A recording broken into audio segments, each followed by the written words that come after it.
উঠেছে, ভালোই লাগে। আমি কিন্তু এই কপির গেঁড়োগুলো দিয়ে একটা সুন্দর তরকারি বানাবো। এই কপির গেঁড়োগুলো একটু প্রেসারে, দেখতেই পাচ্ছ প্রেসারটা আমি সিদ্ধ করে নিয়েছি, নিয়ে জল ফেলে দিয়েছি ভাবিয়ে নুন দিয়ে। আর এখানে কুমড়ো মূলো আলু সব রকম কেটে নিয়েছি। কড়াই দিয়েছি পাঁচফোড়ন, শুকনো লঙ্কা, তেজপাতা, এগুলো দিয়ে একটুখানি পাঁচফোড়নটা ফুললে গেলে তরকারিটা টেস্ট হবে। ঠিক আছে, হয়ে গেল। এইবারে আমি এই সবজিগুলো এখানে দিয়ে দেবো।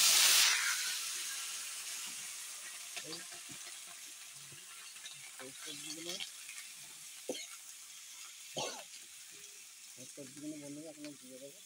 দারুণ লাগে কিন্তু এই চচ্চড়িটা, নতুন শীতের যে সবজি একটুখানি ভাজাবে, যেহেতু এটা গেঁড়ো আছে। এর মধ্যে আমি এটা কিন্তু নুন দিয়ে আমি সিদ্ধ করেছি, ঠিক আছে।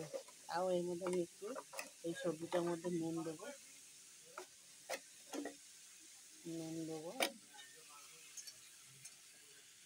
একটু মূলো টুলো দিয়ে একটা সিম দিলে একটু ভালো হতো বন্ধুরা, যেহেতু আমার সিম আনা হয়নি। হ্যাঁ, তাই আমি এমনিই করবো। আমি একজন সাধারণ বাড়ির বউ বন্ধুরা, ঠিক আছে। তাই তোমরা একটু লাইক কমেন্ট করে পাশে থেকো। হলুদ দিয়ে দিলাম, হলুদ এটা কাঁচা লঙ্কা দিয়েও করতে পারো, শুকনো লঙ্কা দিয়েও করতে পারো। আমি গুঁড়ো লঙ্কা দিয়েই করবো। গুঁড়ো লঙ্কা দিলাম, লঙ্কা গুঁড়ো, হলুদ। দেখতেই পাচ্ছি আমি খুন্তির মাথায় দিয়েছি, একটু না ফোনটা যাচ্ছিলো। এই জিরে গুঁড়ো দেবো একটু, যেহেতু পাঁচফোড়ন দিয়ে করবো, ঠিক আছে।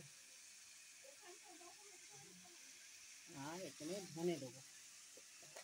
আমি এক হাতে যেহেতু বন্ধুরা ফোন ধরে করতে হচ্ছে, আমার একটু অসুবিধা হচ্ছে।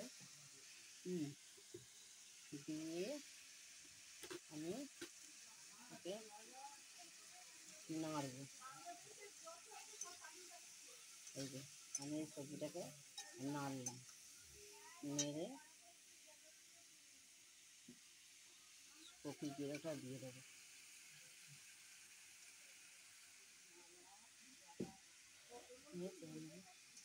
কপি গেঁড়োটা সিদ্ধ করা, তবুও দিয়ে দিলাম, কেন সবজির সাথে তো মজতে হবে।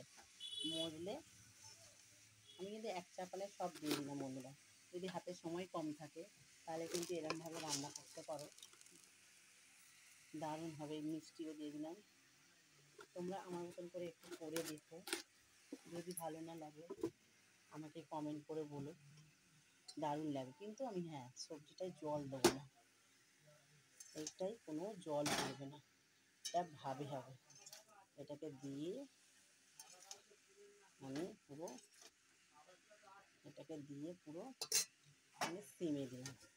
দেখো আমার কিন্তু গ্যাস এখন বাড়ানো, আমি এই সিমে দিলাম, ঠিক আছে।